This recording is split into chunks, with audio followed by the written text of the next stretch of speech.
छात्र विचार के मंच से सभी को नमस्कार और जय माता जी की। गुर्जर विवाद पर चल रही हमारी सीरीज का यह 10वां भाग है। तो आइए शुरू करते हैं। I will share my screen.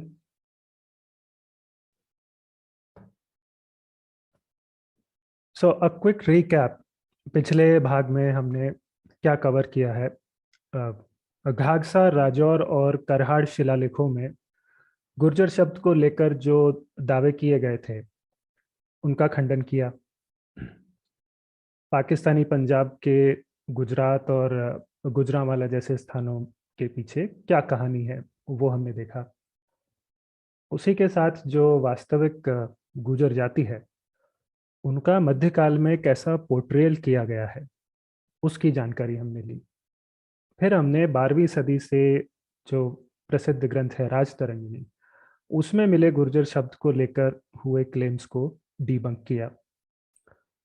और अंत में शब्द कल्पद्रुम में गुर्जर और गुर्जरी शब्दों की क्या परिभाषा है हमने वो देखी। So now will head toward languages. भाषाओं के माध्यम से इस विषय को समझेंगे। इसके लिए हम मुख्य रूप से दो ग्रंथ लेंगे। एक है काव्य मीमांसा, 10वीं सदी से प्रतिहारों की जो कन्नौज शाखा के राजगुरु थे राजशेखर, उनकी लिखी काव्य मीमांसा। और दूसरी है 11वीं सदी से राजा भोज परमार की लिखी सरस्वती कंठाभरण। तो अब इन दोनों में किस प्रांत के लोग कैसी भाषा बोलते हैं इस पर बात की गई है दोनों ग्रंथों में। अच्छा, प्रांत से ही कैटेगराइज क्यों किया गया? वो इसलिए क्योंकि भाषाओं में अधिकतर भौगोलिक और राजनीतिक सीमाओं से ही डिटरमाइन होता है कि फला प्रांत के लोग ये भाषा बोलते हैं या किसी दूसरे प्रांत के लोग कोई और भाषा बोलते हैं। ऐसे नहीं होता कि एक ही क्षेत्र में रहते लोगों की भाषाएं जाति के आधार पर बिल्कुल अलग अलग होंगी। डायलेक्ट के थोड़े अंतर आ सकते हैं पर उससे ज्यादा कुछ नहीं। Now there is one exception to this general pattern. अपवाद रूप में भाषा पर किसी जाति का एकाधिकार कि फला भाषा तो एक्सक्लूसिवली सो एंड सो जाति ही बोलती है, ये केवल एक परिस्थिति में संभव है। जब कोई जाति बाकी समाज से लगभग कटी हुई हो और साथ ही घुमंतु हो, जैसे कि पशुपालन करने वाली कोई चरवाहा जाति। पर मैं इस पर विस्तार से बाद में बात करूंगा। For now 10th century AD Rajashekhara की काव्य मीमांसा से एक उदाहरण। So the lines go as गौड़ाध्या संस्कृतस्थाः परिचित रुचय प्राकृते लाटदेश्याः सा अपभ्रंश प्रयोगाः सकल मरुभुवष्टक बाधानकाश्च।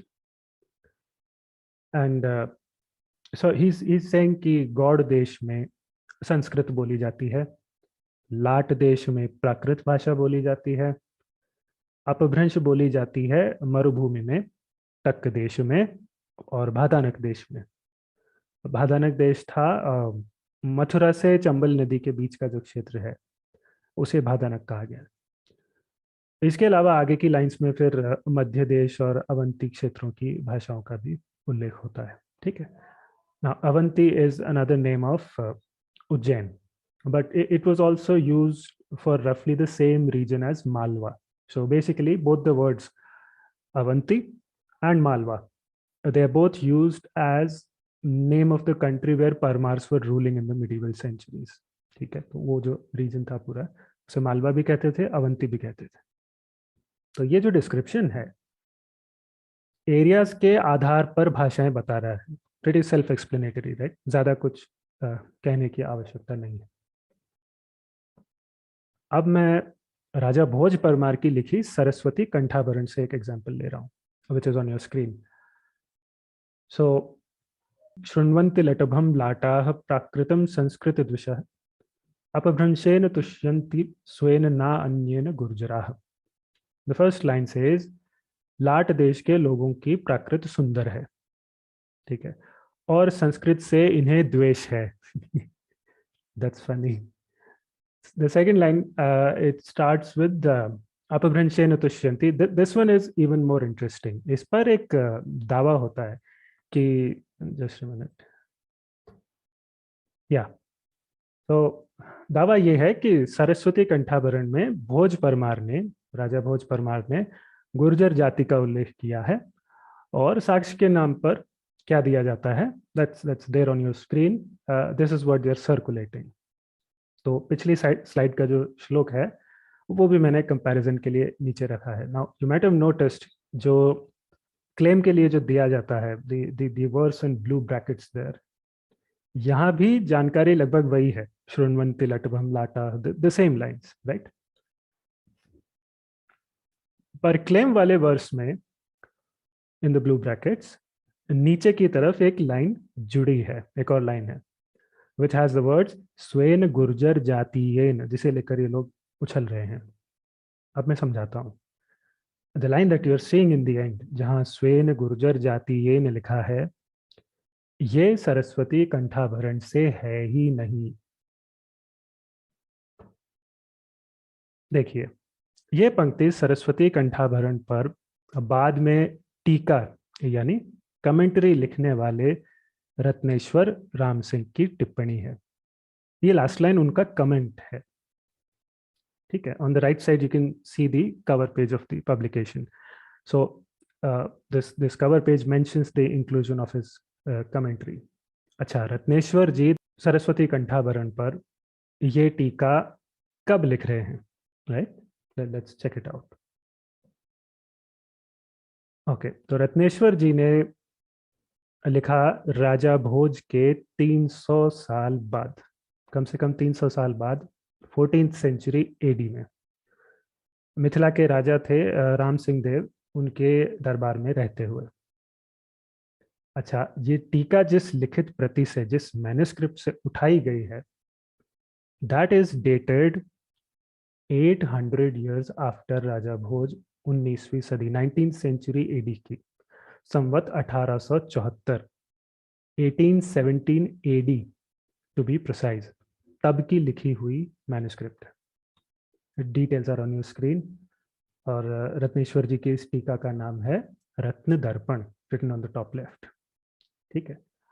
अब 14वीं सदी की टीका, ठीक है, 14वीं सदी की टीका की 19वीं सदी में लिखी कॉपी के स्वेन गुर्जर जातीयेन शब्द हैं, और 11th सेंचुरी में राजा भोज के लिखे हुए अपभ्रंशेन तुष्यन्ति स्वेन ना अन्येन गुर्जरा. इन शब्दों का सही अर्थ क्या है? अर्थ ये है कि गुर्जर देश के लोगों को अपनी खुद की भाषा से ही संतोष मिलता है, जिसका नाम है अपभ्रंश, और किसी भाषा से उन्हें संतोष नहीं मिलता. गुर्जराह, गुर्जर देश के लोग, ना अन्यन, और कोई नहीं, स्वेन, खुद से, तुष्यंती, संतुष्ट होते हैं, अपभ्रंशेन, अपभ्रंश भाषा से.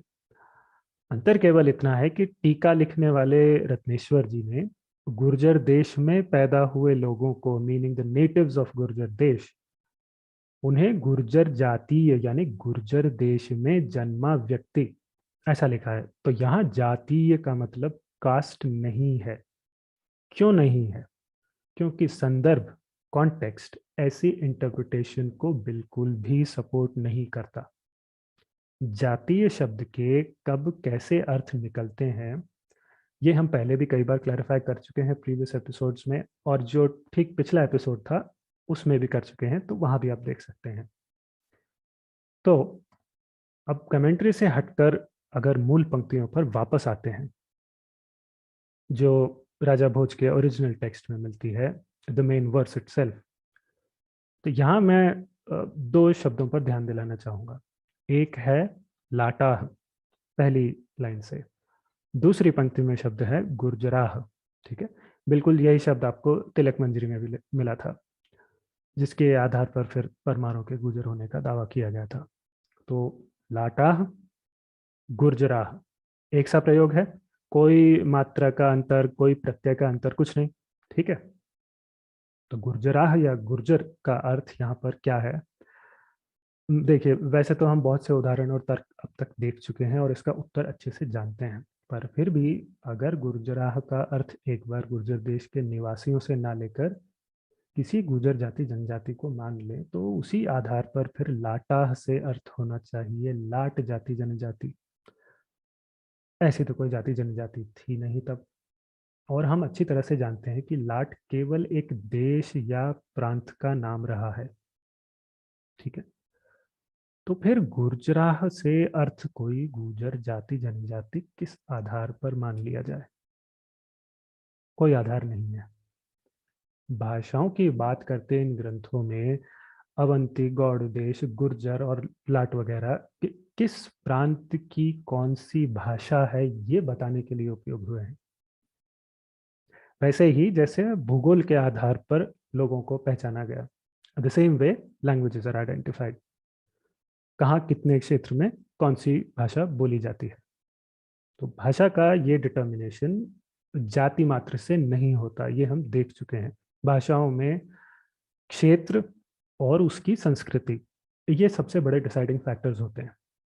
और क्योंकि भारत जैसे पॉपुलेशन डेंसिटी वाले जटिल समाज में, जहाँ अलग अलग जाति जनजातियों के लोग एक ही क्षेत्र में रूटीनली आपस में घुलते मिलते रहते हैं, बात व्यवहार करते हैं, सो ऐसे नहीं होता कि इस जाति की एक्सक्लूसिवली ये भाषा, उस जाति की एक्सक्लूसिवली वो भाषा। No, it doesn't work like that, not in India. भाषा में जाति आधार पर एक्सक्लूसिविटी नहीं आती, वो संस्कृति का भाग है, भाषा शेयर होती है। तो जो भी राज्य या क्षेत्र आप उठाएं, उसके सभी लोग एक या दो भाषाएं साझा रूप से बोलते मिलते हैं। ठीक है, तो भारत जैसे स्थान पर किसी ग्रंथ में भाषाओं की चर्चा होगी तो जाति के आधार पर वर्गीकरण करने का कोई औचित्य ही नहीं है। ये भौगोलिक आधार पर किया जाता है, और इसकी और पुष्टि आपको कोई भी लिंग्विस्ट कर देगा, कोई भी भाषाविद। नहीं तो आप खुद इन ग्रंथों को उठाकर पढ़ लें, आपको सच जरूर दिखाई दे जाएगा। And I keep saying again and again, ये सारा प्रोपेगेंडा फैलता ही इसलिए है कि हम लोगों ने खुद अपना इतिहास पढ़ना बंद कर दिया है। इसलिए कुछ लोग फिर अपना मनमर्जी वाला इतिहास हमें पढ़ाने आ जाते हैं। ओके, तो जब जाति से भाषाओं का वर्गीकरण ही नहीं होता, तो जैसा डिस्क्रिप्शन हमने देखा उससे भाषाओं की चर्चा में गुर्जर शब्द की व्याख्या भौगोलिक सिद्ध होती है, ना कि जातिगत। बाकी क्षेत्रों की भाषाएं भी जैसे बताई गई वैसे इन ग्रंथों में गुर्जर देश की थी। Moving on. को पढ़िए, और जितने भी फॉरेन राइटर्स हो, चाहे स्मिथ हो, चाहे ग्रियर्सन हो, चाहे मार्ले हो, उन सभी ने गुर्जर प्रतिहार वंश को गुर्जर जाति का लिखा है। ग्रियर्सन ने तो चारों राजवंशों को गुर्जर लिखा है। नहीं है, इसलिए इतिहास को बहुत गहराई में जाकर के पढ़ने। बीएनपुरी ने खूब लिख रखा है। आप ग्रियर्सन की पहाड़ी लैंग्वेज पढ़िए, उसमें स्पष्ट लिखा है कि जो चारों राजवंश के गुर्जर हैं। जितने भी फॉरेन राइटर, उनका शोध क्यों नहीं पढ़ते आप? उनका शोध पढ़िए, आज की बीएनपुरी पढ़िए, त्रिपाठी पढ़िए। राइट, तो एक महानुभाव टीवी डिबेट में बार बार कह रहे थे कि ग्रियर्सन की रिपोर्ट आप क्यों नहीं पढ़ते, पहाड़ी लैंग्वेज वाला सेक्शन पढ़िए, परमार, चौहान, सोलंकी, प्रतिहार चारों को गुर्जर बताया है ग्रियर्सन ने, फॉरेन राइटर्स का शोध पढ़िए। तो मैं चाहता हूं कि इस प्रेजेंटेशन के माध्यम से आप भी थोड़ा जानें कि कैसे धड़ल्ले से मिथक फैलाए जा रहे हैं, और फैलाने के बाद उल्टा दूसरों को भाषण दिया जाता है कि तुम इतिहास ठीक से पढ़ो। So let's begin. Firstly, George Abraham Grierson was an Irish origin British civil servant. He forayed into linguistics. In other words, he was not a professional historian, but never mind. That doesn't mean he'll be wrong in whatever he writes. So coming to his writing, the first screenshot that you're seeing, यहाँ Grierson 1916 ईस्वी में लिखते हैं कि आज के गुर्जरों के पूर्वज गुर्जर लोग शायद भारत में हुणों या अन्य लुटेरी जनजातियों के साथ मराउडिंग ट्राइब्स लगभग 6ठी सदी ईस्वी में घुसे भारत में। Second point of note, Grierson गुर्जरों को भारत में बाहर से आई एक लुटेरी जनजाति गिनते हैं, देशीय वैदिक क्षत्रिय नहीं, जिन्होंने ऐसी ही विदेशी लुटेरी जनजातियों से हजारों वर्षों तक भारत की रक्षा की। Third point of note, if you see the highlighted line at the bottom, Grierson के अनुसार तो गुर्जर जनजाति या कबीला जो था उसमें अलग अलग जातियां या हिस्से थे, जिनमें से लड़ाकू लोग जो योद्धा लोग थे वो तो राजपूत कहलाए, और पशुपालक लोग गुर्जर कहलाए, जो कि सिंधु से गंगा तक का जो नॉर्थ वेस्ट इंडिया का जो एक भाग है उसमें सबसे अधिक पाए जाते हैं, राइट। तो ग्रियर्सन ने ऐसा बिल्कुल भी नहीं कहा कि आज के गुर्जर लोग ही पहले लड़ाकू थे या राजाओं में थे, शासन करते थे, बाद में पशुपालन करने लगे ना। ग्रियर्सन ने ऐसा कुछ भी नहीं कहा, and I am quoting him again, Gurjar herdsman as distinct from the fighting Gujars who became Rajputs, दोनों को शुरू से अलग अलग बताया। एक योद्धा वर्ग था राजपूत, और ऐसे ही एक पशुपालक वर्ग था गुजर। ठीक है, this is Grierson. Point number 4, Grierson का लिखने का तरीका। Now we have a specimen of that. If you look at this paragraph and some parts that I've highlighted, it goes, I imagine, I'm inclined to believe, must have been, it seems to be, should be regarded as, ये सब कुछ एक ही paragraph में। तो ये है वो foreign writers का गजब का शोध, जिसे ये लोग चाहते हैं कि हम इतिहास मान लें। नंबर 5, ये दावा कि ग्रियर्सन ने चारों वंशों प्रतिहार, परमार, चौहान, सोलंकी, इनको गुर्जर कहा है।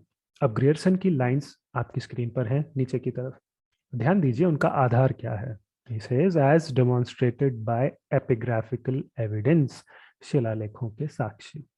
कौन से शिलालेख? वही सारे शिलालेख जिनमें किसी न किसी रूप में गुर्जर शब्द आ जाता है, जिस पर बाद के इतिहासकारों ने इन सब कल्पनाओं का अच्छे से खंडन कर दिया है। और हमने भी इस पूरी सीरीज में एक एक शिलालेख को विस्तार से कवर किया है कि ये सब गुर्जर देश के एक ज्योग्राफिक कॉनोटेशन में आए उल्लेख हैं।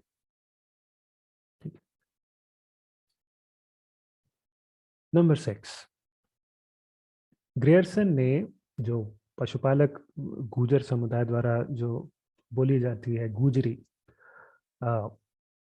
उस पर क्या कहा है वो देखिए, because his additional skill was linguistics not history, right. तो उनके अनुसार गुजरी भाषा जो है, जिसे केवल गुजर लोग ही बोलते आए हैं, इंक्लूडिंग हिमाचल, जम्मू एंड कश्मीर और पाकिस्तान के लोग, ये पूर्वी राजस्थान से उठा केवल एक डायलेक्ट है, बोली है, उपभाषा। अब ऐसा तभी संभव है जब ये सब लोग पूर्वी राजस्थान से माइग्रेट करके इन बाकी के रीजन्स में बाद में गए हों। ठीक है, तो अब मैं यहाँ पे एक और चीज़ आपको याद दिलाता चलूँ कि हमने पहले देखा था कैसे मुगल बादशाहों की बायोग्राफीज में जो साक्ष्य हमें मिले थे कि बाबर से कुछ समय पहले चरवाहा गुजर जाति पाकिस्तान के कई क्षेत्रों में पाई जाती थी। इस तरह और एक उदाहरण था गुर्जर पासी समुदाय का, जो गुर्जर देश से माइग्रेट करके बाहर आए, इसलिए गुर्जर कहलाते हैं, जबकि इनका पशुपालन से कोई संबंध नहीं है। 7th पॉइंट, दावे करने वालों के फेवरेट हिस्टोरियन बैजनाथ पुरी जी, वो भी ग्रियर्सन की बात को दोहराते हैं। His words are on your screen. तो बैजनाथ पुरी कहते हैं कि जिन लोगों ने 9वीं सदी में उत्तर और उत्तर पश्चिमी भारत में प्रतिहार साम्राज्य बनाया, वो गुर्जर राजपूत थे। 9वीं सदी गुर्जर राजपूत। और यही बैजनाथपुरी फिर ग्रियर्सन की ही तरह ये भी आगे कहते हैं कि गुर्जर एक बड़ा कुनबा कबीला था जिसमें कई जातियों के लोग थे। And I'm quoting his words as is. We have proposed that the Gurjars formed a group or tribe representing people of different castes. तो बैजनाथ जी तो होलकर मेहर भोज को किसी गुर्जर कबीले के अंतर्गत राजपूत जाति का बता रहे हैं। चलिए, अब मैं यहाँ कुछ प्रश्न रखूंगा जिनका ग्रियर्सन, विंसेंट स्मिथ और उनकी थ्योरी का उपयोग करने वालों के पास कोई जवाब नहीं मिलता, जिस वजह से ये जो लेखक हैं इन्हें खुद स्वीकार करना पड़ा कि ये जो कुछ लिख रहे हैं वो बस एक अंदाजा है, एक अनुमान है। And will come to that, but first let me take the questions. तो पहला प्रश्न ये है कि शिलालेखों में गुर्जर देश का जो वर्णन होता है, द डिस्क्रिप्शन, वो अधिकतर समय दक्षिणी राजस्थान और गुजरात के भागों तक ही सीमित रहा है, ठीक है। पर जो पशुपालक गुर्जर लोग हैं वो इस गुर्जर देश की सीमाओं के बाहर ही पाए गए हैं। मोस्टली पश्चिमी उत्तर प्रदेश, हिमाचल, हिमालय की जो निचली रेंजेस हैं, पार्टीशन से पहले का पंजाब और फिर थोड़ी संख्या में पूर्वी राजस्थान में। ऐसा क्यों? दूसरा प्रश्न, शिलालेखों में जिन गुर्जरों का उल्लेख है वो तो उनका जैसा वर्णन है उससे क्लियरली एक स्थान पर टिककर राजशाही व्यवस्था और वैदिक परंपरा का पालन करने वाले शुद्ध हिंदू क्षत्रिय थे, based on their own descriptions in their inscriptions. पर पशुपालक गुर्जर लोग घुमंतु कबीले थे और थोड़ी बहुत खेती करते थे। What explains this dichotomy? तीसरा प्रश्न, पशुपालक गुर्जर लोग वैसे तो गुर्जर देश के बाहर पाए जाते हैं ट्रेडिशनली, पर इनकी बोली जिसे गुजरी कहा जाता है ये राजस्थान और गुजरात में प्रचलित अपभ्रंशीय शाखाओं से रिलेटेड है। और क्योंकि ये एक बोली है जिसमें परिवर्तन नहीं हुआ है और लिखित भाषा नहीं है, इसलिए लिंग्विस्टिक्स के नियमों के अनुसार ये बोली 1000 साल से कम आयु की है। यानी ना तो आचार्य जी का 500 BCE सही बैठता है, ना ही ग्रियर्सन का 6th सेंचुरी AD। चौथा प्रश्न, अगर ग्रियर्सन अनुसार बाहर से आया गुर्जर कबीला ही गुजरी बोली या उसकी जनक भाषा को यहाँ लेकर आया, तो उस भाषा का प्रभाव राजस्थान से पहले पढ़ने वाले प्री पार्टीशन पंजाब की भाषाओं पर क्यों नहीं पड़ा? How can that happen? चलिए, ये तो हुए सवाल।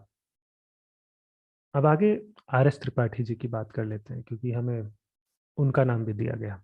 आपने कन्नौज पर एक पुस्तक लिखी थी, the history of Kannauj to the Muslim conquest.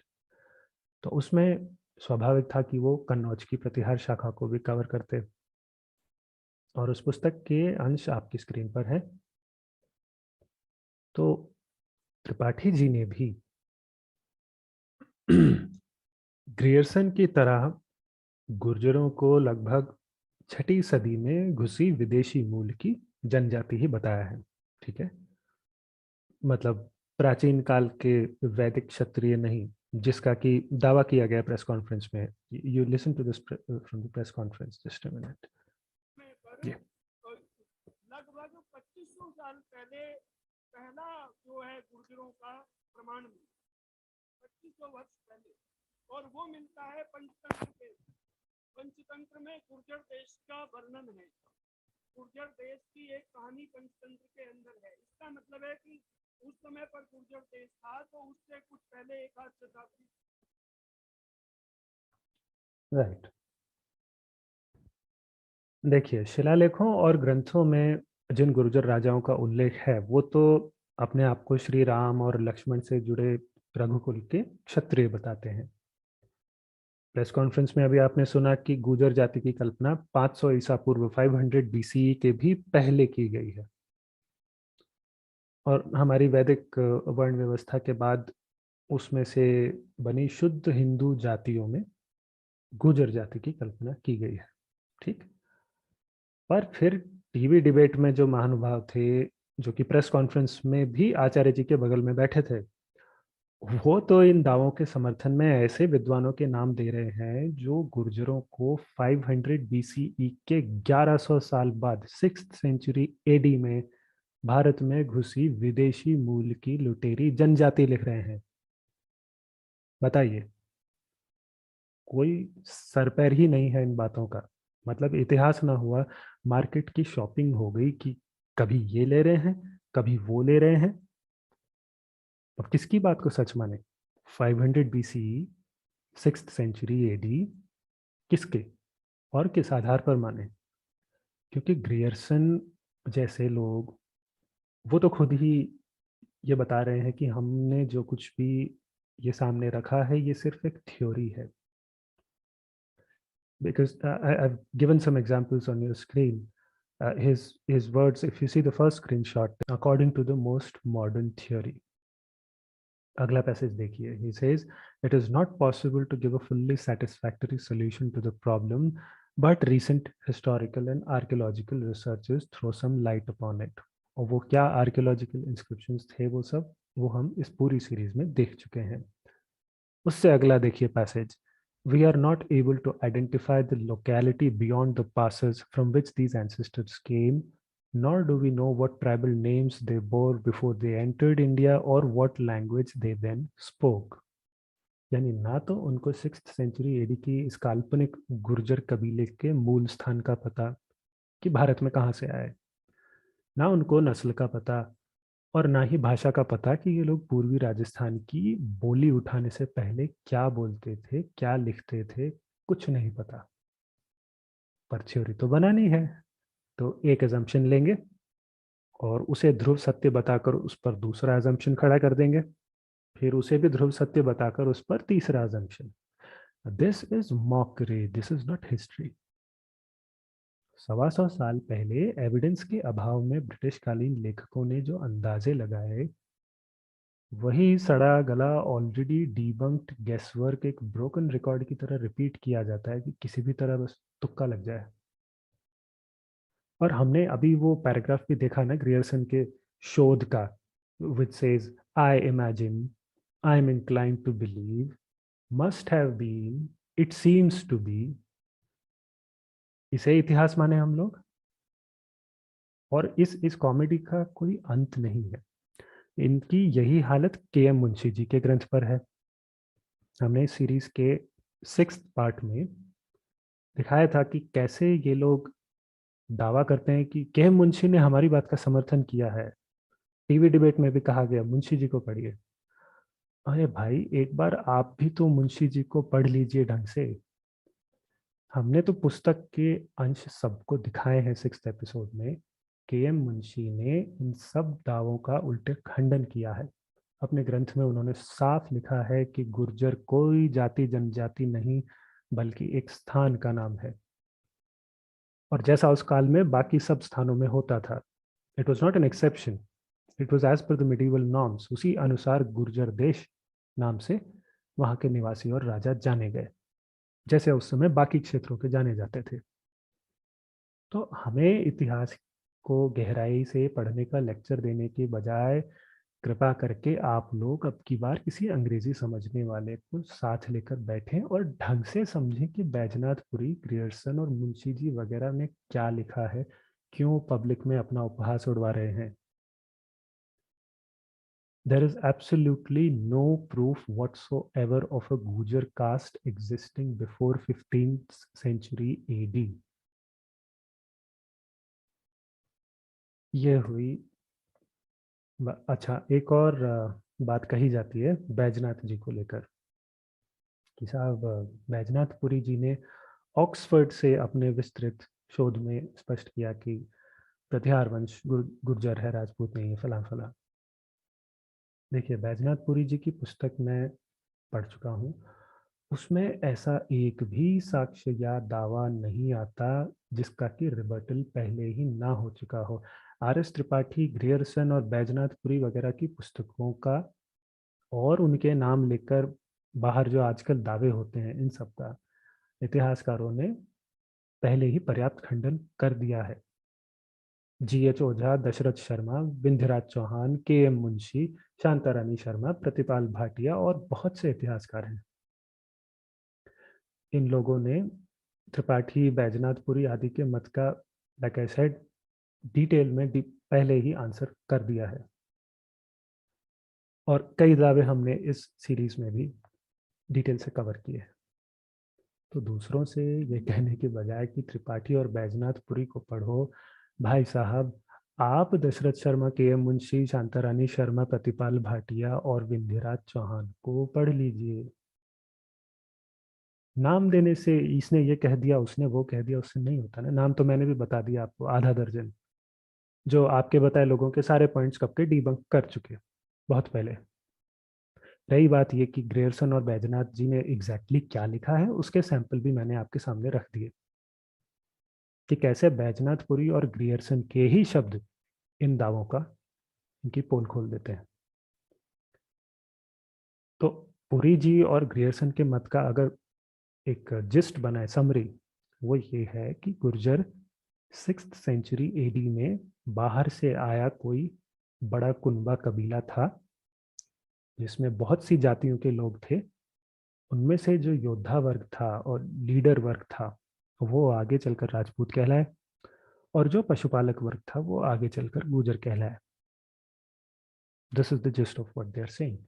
ठीक है, जिसे विश्वास ना हो जाकर खुद ग्रियर्सन और बैजनाथ जी को पढ़ ले। बिना पढ़े तोता रट लगाने का तो कोई सेंस है नहीं। तो जो गुर्जर सभा के, महासभा के जो लोग हैं, they think that the book of Bajnath Puri helps their propaganda. It actually it doesn't. और इस सीरीज के बाद अगर किसी को अब भी लगता है कि पुरी जी की पुस्तक में कुछ ऐसा नया है जिसका उत्तर नहीं मिलता, तो अवश्य बताइए। बाकी जो लोग उस प्रेस कॉन्फ्रेंस में कुछ सिद्ध करने आए थे, वो तो बस पुस्तक का नाम बताकर अलग हट गए, तो अब ज्यादा कहने को कुछ बचता नहीं। But one last thing, if you look at the manner of claiming once again, जी उन्होंने ऑक्सफोर्ड से रिसर्च की कि ये कहना कि आप जितने भी फॉरेन राइटर्स हैं उनकी पुस्तकें पढ़िए, तो ये हीन भावना वाली प्रवृत्ति यहाँ भी दिख जाती है ना कि हार्वर्ड, ऑक्सफोर्ड, कैम्ब्रिज जैसी वेस्टर्न यूनिवर्सिटीज से अगर किसी ने कुछ कह दिया तो वो पत्थर की लकीर हो गया। जी ऑक्सफोर्ड वाले ने ये कह दिया, ऐसा लिख दिया जी, बस अब तो दुनिया में एक यही सच है। एंड बाय द वे, यही ब्रिटिश काल के फॉरेन राइटर्स इन लोगों को तब चुभने लगते हैं जब ये अलग अलग गजेट्स में उस समय गुजरों के जो पूर्वजों का बताया इतिहास है उनका, वो लिख देते हैं कि किस गुजर शाखा या गोत्र की उत्पत्ति कैसे कैसे हुई। तब ये फॉरेन राइटर्स बुरे हो जाते हैं। So I'll give an example that I often share, by the way, of a relatively recent author, not British era, yet a Western author, still out there, I think. Western university से ही एक professor Cynthia टैलबर्ट, जिनकी बातें कुछ लोग अटल सत्य मान के कई बार पी जाते हैं। तो पृथ्वीराज चौहान पर अपनी पुस्तक में सिंथिया टैलबर्ट ने लिखा कि पृथ्वीराज रासो ये महाराजा जयचंद को, शहाबुद्दीन गौरी को भारत बुलाने का दोषी मानती है। Does it? सच ये है कि रासो की किसी भी प्रति में ऐसा कोई उल्लेख नहीं है। हाँ, उल्टे रासो का कवि जयचंद से उनकी प्रशंसा करता जरूर दिखता है। ही सेज टू जयचंद कि आपने तो गौरी को भी भयभीत कर दिया है, you put him in fear. तो किसी वेस्टर्न यूनिवर्सिटी में बैठकर लिखने वालों की बातें बिना परखे, बिना चैलेंज किए जब तक हम लोग फेस वैल्यू पर लेते रहेंगे, ऐसे ही गलत जानकारी एब्जॉर्ब करते रहेंगे और उसे झुंझुने की तरह सब जगह बजाते रहेंगे। I mean, it's sad. It's a symptom of inferiority complex. तो आग्रह केवल इतना सा है कि बात किसी की भी फेस वैल्यू पर नहीं लेनी है। कहने वाले चाहे सिंथिया टैल्बर्ट हो, आचार्य वीरेंद्र विक्रम हो या वीरेंद्र सिंह राठौड़ हो, एविडेंस देखिए, अगर दी गई है तो उसे जाकर वेरीफाई कीजिए, एनालाइज कीजिए, उसके बाद ही बात स्वीकार कीजिए। चलिए आगे चलते हैं। सो टू सम इट अप, हमने प्रतिहारों के साथ और जिन वंशों पर दावे थे गुजर होने के, उन सब क्लेम्स को डिबंक कर लिया। और इसमें सबसे मजे की बात ये रही कि चौहान, सोलंकी, चंदेल, चावड़ा, प्रतिहार, परमार, तोमर और कोई बचा नहीं। तो ये सारे जो वंश हैं ये गुजरों में से निकले हैं, लेकिन इनमें से एक भी वंश इतनी महत्वपूर्ण बात बताता ही नहीं कभी कि हम सब लोग गुजरों में से निकले हैं। Isn't that a brilliant comedy? मतलब कितना कठिन होता है ये लिख देना कि भाई हम गुर्जर जाति जनजाति के हैं। कितने लगे? 2, 3, 4 शब्द। पर लिखा किसी ने? कहा नहीं। देखिए 800 वर्षों के इतिहास में इन 6-7 वंशों में किसी ने कहीं इस प्रकार का एक भी उल्लेख नहीं किया गुर्जर शब्द का। केवल भौगोलिक आधार पर इस शब्द का प्रयोग होता रहा है उपाधियों में, राज्य के नाम में, निवासियों की पहचान में, जैसे उस काल में सभी क्षेत्रों में होता था। लाटेश्वर लाट देश के राजा को कहा, मालव राज मालवा के राजा को कहा, राष्ट्रकूट जो कि वंश का नाम है, राष्ट्रकूटों को जगह जगह कर्नाट कहा गया because of ruling that region, Karnataka region. Sapadalaksha, सपादलक्षपति, ये सपादलक्ष प्रांत के राजाओं को कहा गया, पर उनके वंश का नाम तो चौहान था। पृथ्वीराज चौहान का जो परिवार है उस राज्य की बात कर रहा हूँ। चेदी राज कहा गया चेदी देश के राजा को। और जो शौरसेनी यदुवंशियों की एक शाखा थी जो भादानक कहलाई, क्योंकि उन्होंने भादानक देश पर शासन किया। 1170 ईस्वी का जो बिजौलिया शिलालेख है उसमें भादानक देश के राजा को भादानपति की उपाधि मिलती है।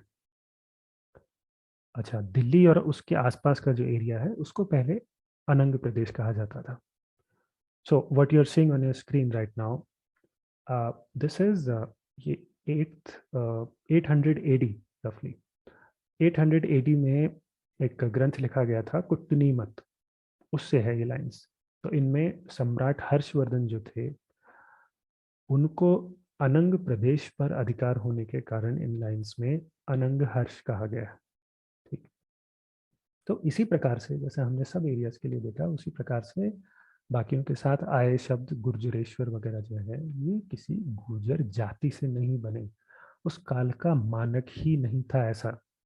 एज आई बीन सेइंग, तब के मानक ये थे कि अधिकांश राजाओं को उनके राज्य यानी भौगोलिक क्षेत्र के आधार पर उपाधियां दी जाती थी। तो इस अंक में इतना ही। अगले सेशन के लिए मुझे देखना होगा कि अगर कुछ बचा है तो मैं उसे कवर करूंगा, otherwise will start moving toward the aspects of Rajput history that are relevant to this fake controversy। ठीक है, पर तब तक के लिए अनुमति दें। प्रणाम।